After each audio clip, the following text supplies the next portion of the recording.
पंजाब के मुख्यमंत्री भगवंत सिंह मान आज होशियारपुर जिले के दौरे पर रहेंगे। इस दौरान सीएम मान शाम 84 विधानसभा क्षेत्र में करोड़ों रुपए की कई विकास कार्यों का आधारशिला रखेंगे। इन परियोजनाओं के तहत 7 गांवों में करीब 4 करोड़ रुपए की लागत से हेल्थ वेलनेस सेंटर बनाए जाएंगे। इसके अलावा कई गांवों में खेल मैदान और पब्लिक लाइब्रेरी भी बनाई जाएगी। मुख्यमंत्री के कार्यक्रम को देखते हुए प्रशासन की तरफ से सुरक्षा के पुख्ता इंतजाम किए गए हैं।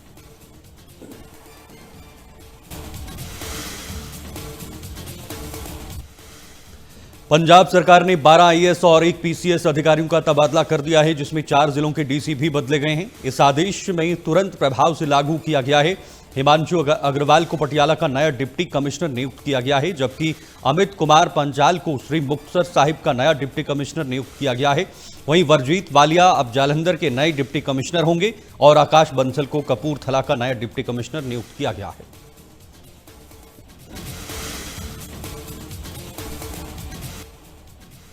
पंजाब में नशे के खिलाफ चलाए जा रहे ऑपरेशन के तहत फिरोजपुर पुलिस ने बड़ी सफलता हासिल की है। पुलिस ने 5 किलो 10 ग्राम हेरोइन के साथ एक युवक को गिरफ्तार किया है। पुलिस को इलाके में नशीले पदार्थ के साथ युवक के घूमने की गुप्त सूचना मिली थी। सूचना के आधार पर कार्रवाई करते हुए पुलिस ने मौके पर पहुंचकर युवक को गिरफ्तार कर लिया है।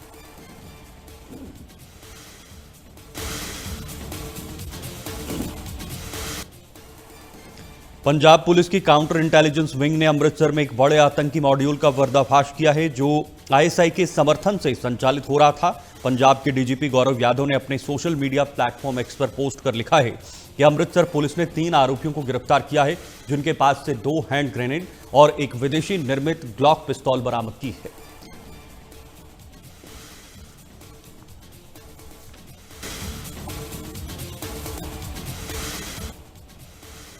पठानकोट में आम आदमी पार्टी ने गीता देवी को ब्लॉक समिति का अध्यक्ष नियुक्त किया है। इस दौरान बटाला से विधायक और पार्टी के वरिष्ठ नेता अमन शौरी कलसी मौजूद रहे। इस मौके पर विधायक अमन शौरी कलसी ने कहा कि पार्टी ने ब्लॉक अध्यक्ष और वाइस चेयरमैन के साथ पूरी टीम को बधाई दी है और आने वाले नगर निगम चुनाव में विकास कार्यों के आधार पर लोगों से समर्थन मांगा जाएगा।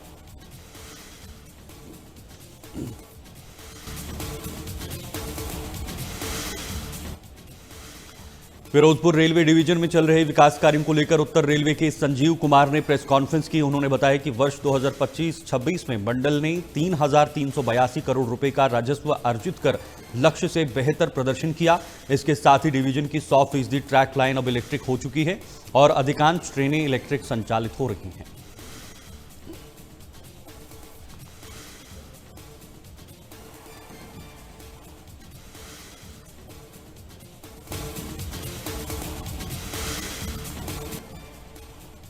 संगरूर में जुडिशियल कोर्ट कॉम्प्लेक्स में सोमवार को सुरक्षा एजेंसियों ने सर्च ऑपरेशन चलाया। एसएसपी सरताज सिंह चहल के निर्देश पर पुलिस की टीम ने कोर्ट और वकीलों के चैम्बर की पूरी जांच की, जिसके बाद पुलिस ने वकीलों और आम लोगों से अपील भी की और कहा कि चेकिंग पूरी होने तक अंदर प्रवेश न करें।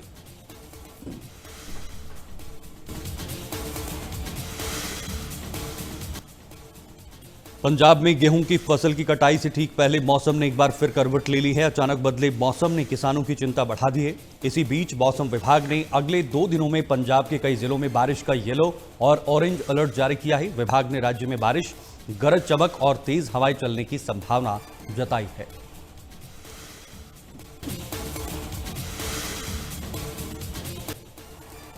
सोनीपत के मुरथल स्थित दीनबंधु छोटूराम विश्वविद्यालय का 8वां दीक्षांत समारोह आयोजित किया जाएगा, जिसमें उपराष्ट्रपति सीपी राधाकृष्णन, राज्यपाल असीम कुमार घोष और मुख्यमंत्री नायब सिंह सैनी ने बतौर मुख्य अतिथि शामिल हुए।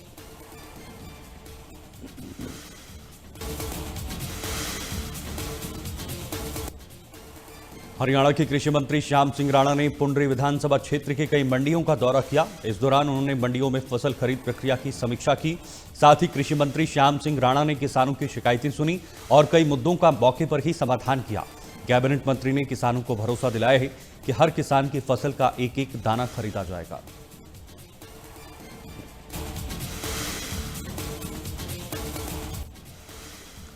रेवाड़ी में बीजेपी के 47वें स्थापना दिवस पर कार्यक्रम का आयोजन किया गया, जिसमें केंद्रीय राज्य मंत्री राव इंद्रजीत सिंह शामिल हुए। इस दौरान उन्होंने मिडिल ईस्ट में जारी जंग, अमेरिका और चीन के संबंध और भारत की विदेश नीति पर अपनी प्रतिक्रिया दी। उन्होंने कहा कि पूरे विश्व का थानेदार बना बैठा अमेरिका भविष्य में ऐसा नहीं रहेगा, लेकिन भारत 2047 तक विकसित राष्ट्र की श्रेणी में अपनी जगह बनाएगा।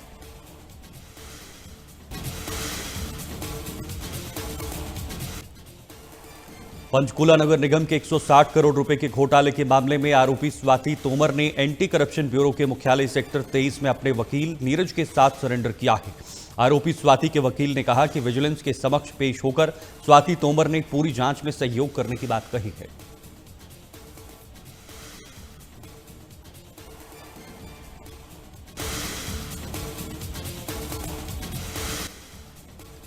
कलामली मार्केट कमेटी में आड़तियों और सचिव के बीच बैठक हुई, जिसमें मंडी में फैल रही अफवाहों और समस्याओं पर चर्चा हुई। सचिव परमजीत नांदल ने कहा कि गेहूं की आवक दोनों मंडियों में पहले की तरह ही होगी। किसानों और आड़तियों को चिंता करने की कोई जरूरत नहीं है। बैठक में करीब 20 से 22 आड़तियों ने अपनी समस्याएं रखी, जिनमें से ज्यादातर शिकायतों का मौके पर ही समाधान किया गया।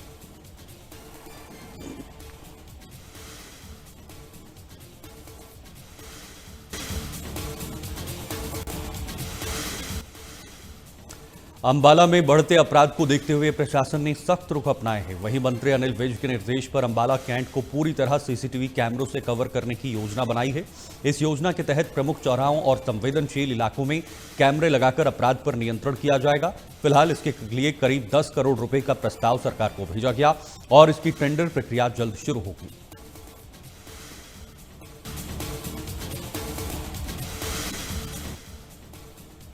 रेवाड़ी के NH 48 फ्लाईओवर पर कैंटर और बाइक की जोरदार टक्कर हो गई। हादसे में एक युवक की मौके पर मौत हो गई, जबकि दूसरा गंभीर रूप से घायल हुआ है। घायल युवक को निजी अस्पताल में भर्ती कराया गया। इस हादसे के बाद कैंटर चालक मौके से फरार हो गया। उत्तर प्रदेश के मुख्यमंत्री योगी आदित्यनाथ आज आगरा जिले के दौरे पर रहेंगे, जहां सीएम योगी 5,142 करोड़ रुपए की लागत वाली ग्रेटर आगरा योजना का भूमि पूजन और शिलान्यास करेंगे। इस दौरान वे टाउनशिप के मॉडल का अवलोकन भी करेंगे। इसके साथ ही जिले के कई विभागों की करोड़ों रुपए की अन्य विकास परियोजनाओं का लोकार्पण और शिलान्यास भी करेंगे। इस मौके पर मुख्यमंत्री योगी आदित्यनाथ जनसभा को भी संबोधित करेंगे।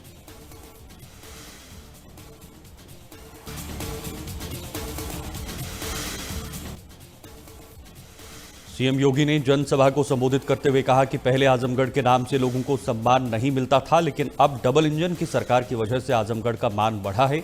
वहीं सीएम योगी ने विपक्षी दलों पर भी निशाना साधते हुए कहा कि सपा, कांग्रेस और बसपा के एजेंडे में विकास नहीं था और लोगों को रोजगार नहीं मिलता था।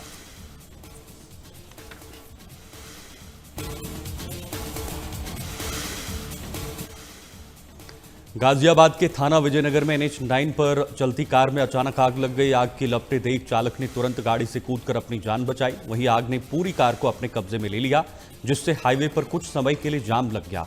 हालांकि मौके पर पहुंची पुलिस ने ट्रैफिक को सुचारू किया और हालात को काबू में किया है।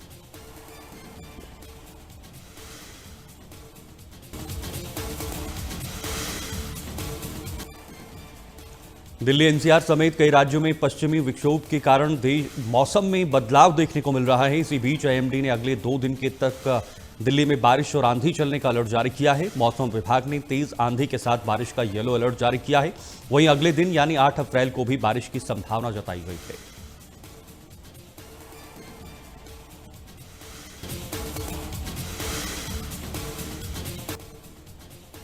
मुख्य चुनाव आयुक्त ज्ञानेश कुमार के खिलाफ महाअभियोग प्रस्ताव को खारिज कर दिया गया है। राज्यसभा के सभापति ने यह प्रस्ताव जांच अधिनियम की शक्ति का इस्तेमाल करते हुए खारिज किया है।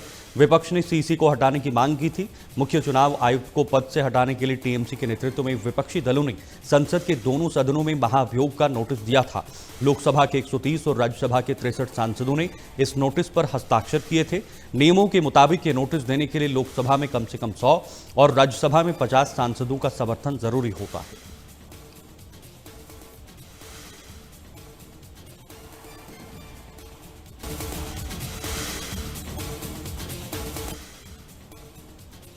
मदुरै सेशन कोर्ट ने सथानकुलम कस्टोडियल डेथ केस में 9 पुलिसकर्मियों को मौत की सजा सुनाई है।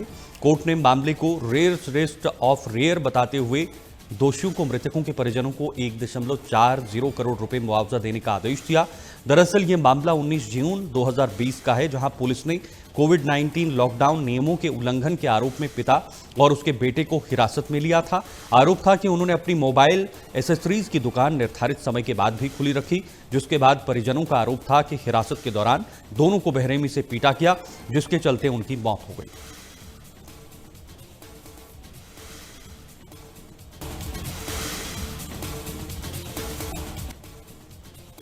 अमेरिकी अंतरिक्ष एजेंसी नासा के मिशन आर्टेमिस 2 ने इंसानों को पृथ्वी से अब तक की सबसे ज्यादा दूरी तक पहुंचा दिया है। इसी के साथ ही मिशन आर्टेमिस ने 1970 के अपोलो 13 मिशन का पुराना रिकॉर्ड भी तोड़ दिया है। यह मिशन चांद पर उतरने के लिए नहीं बल्कि उसकी परिक्रमा करके वापस पृथ्वी पर लौटने के लिए डिजाइन किया गया है। बता दें, करीब 10 दिन के इस मिशन के बाद 10 अप्रैल को अंतरिक्ष यान प्रशांत महासागर में उतरकर पृथ्वी पर लौटेगा।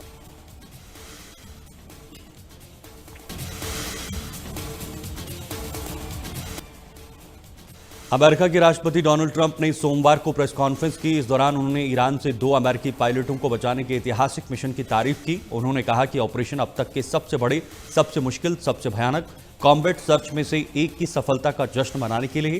ट्रंप ने कहा कि उन्होंने अमेरिकी सेना को आदेश दिया था कि हमारे बहादुर सैनिकों को सुरक्षित घर लाने के लिए जो भी जरूरी हो वे किया जाए। इस दौरान उन्होंने एक बार फिर से ईरान को धमकी दी। ट्रंप ने कहा कि अमेरिका पूरे ईरान को एक रात में ही खत्म कर सकता है।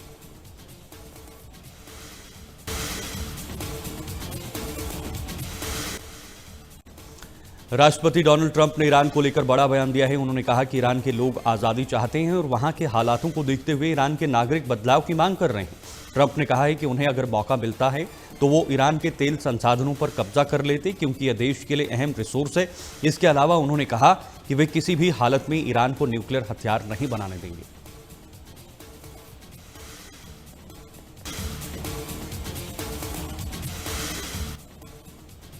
अमेरिकी राष्ट्रपति डोनाल्ड ट्रंप की धमकियों को लेकर ईरान के ज्वाइंट मिलिट्री कमांड के प्रवक्ता ने कड़ा पलटवार किया है। उन्होंने कहा कि ट्रंप के बयान भ्रम फैलाने वाले हैं और उनका कोई असर नहीं होगा। साथ ही कहा कि अमेरिका को युद्ध में जो हार और अपमान झेलना पड़ा है, इसे इस तरह की बयानबाजी से छुपाया नहीं जा सकता। ईरान का यह बयान ऐसे समय में आया है जब अमेरिका और ईरान के बीच तनाव लगातार बना हुआ है।